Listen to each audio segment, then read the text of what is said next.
Okay, hi Leo there. This is me again. I'm going to actually do a relatively quick review of Wormwood, and in particular mention some things how it relates to the Rifts, Savage Rifts setting and rule set. Now, for those who don't know, Rifts, of course, has multiple dimensions. It's one of the basic premises of the world design. Rifts has multiple dimensions that impede upon Earth. It's a post-apocalyptic future, something terrible happened, and it ripped holes into space and time, and all these worlds can bleed into ours. And there are a number of books where they detail different worlds, different places that you can go, creatures you can encounter. One of the early ones, and one of the more impressive ones, was Wormwood. Now, this is Wormwood. Now, I don't know what rights the Savage Worlds people got related to Rifts as far as the expanded stuff that Rifts put out. They obviously didn't cover everything in Savage Rifts. They did cover a lot, though. So maybe we'll see a Wormwood book down the road. And that's okay. I think what we're looking at with Wormwood is an interesting mix of what happens when comic creators and role-playing game writers get together. And this has happened a few times throughout the years.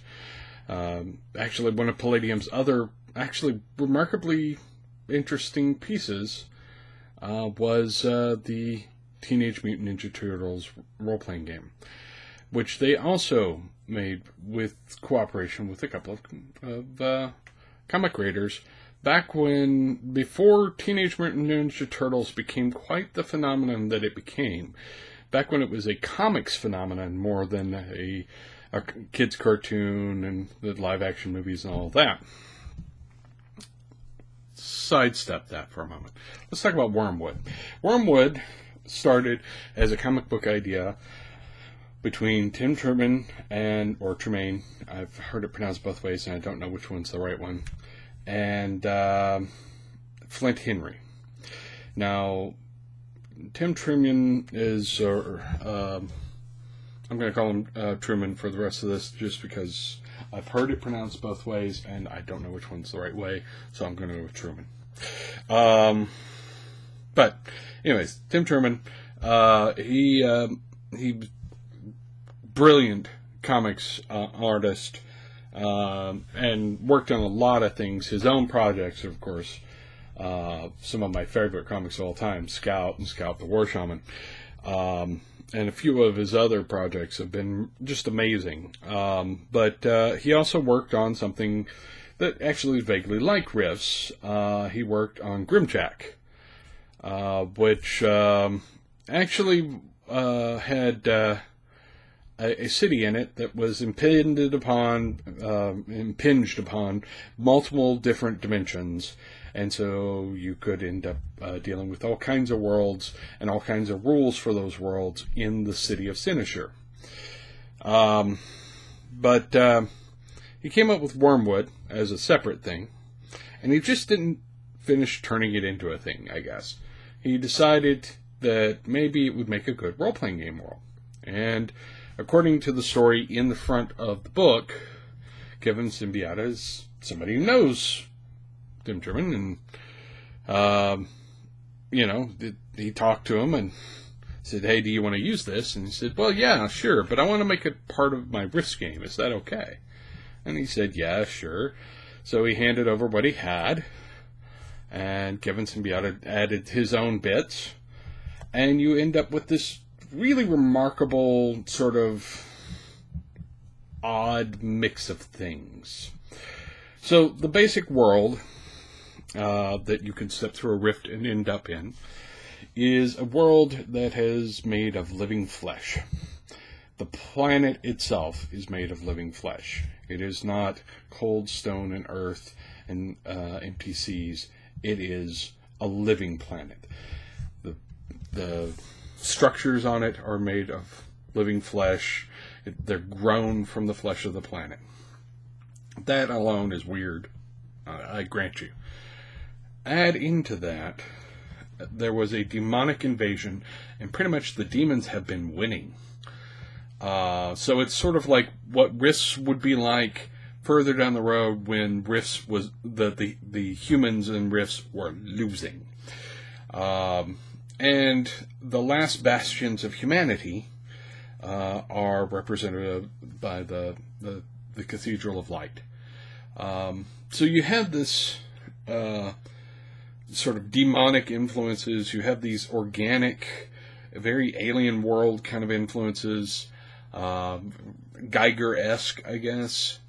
And then you have this sort of very Catholic-esque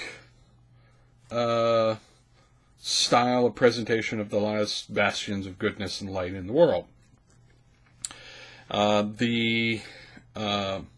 Like I said, the demons have largely won, but there is a resistance, as there often is, and the resistance are these people. Now, as far as how it relates in a game sense, there are a few things that you should be aware of.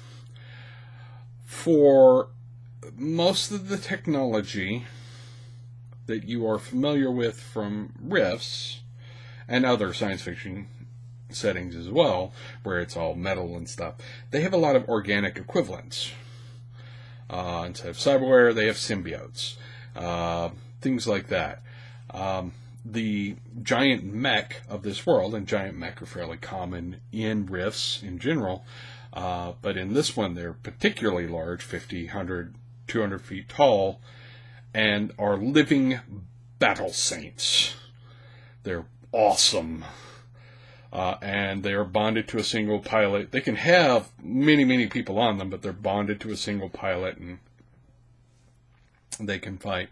On the ground level, you've got, just to give you an idea of the kind of characters that they have available, you have some spellcasting types. You have the Cathedral of Light. They're priests of light, are spellcasters, but, you know, sort of in the cleric vein of spellcasters.